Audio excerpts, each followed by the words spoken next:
CEREC applications. What can you do with the CEREC? The CEREC AC unit is now my central restorative management system. In other words, I can outsource my restorations by sending it from a cyber standpoint to a CEREC in-lab.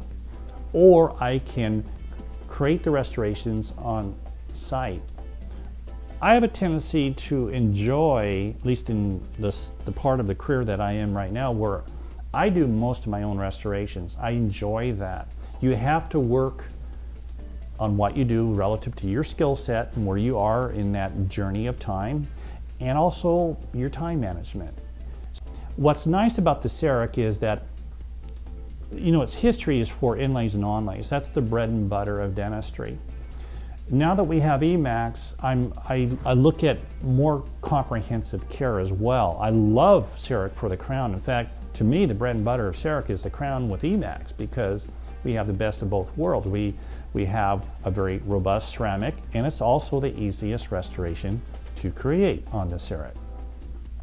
Now, if you look at some other options, I can do gold as well. I can mill out a plastic block, you cast it, seat it in the mouth, just as if you have done a lost wax technique. Now, the problem with gold is that it's pretty expensive, so you want to make sure you build that into your cost for the procedure. We're in the process of applying bridges now. We have various bridge options as well. We have provisional options. We have veneer options. We have anterior options. We have the ability to treat the full mouth. Now, that's relative to your skill set and what you're comfortable with. The point I'm trying to make here is that the system that we now have with the software and the acquisition unit and the precision of the acquisition unit, we can do most anything we want based on what you choose to do. It's kind of like golf. You can always improve your game.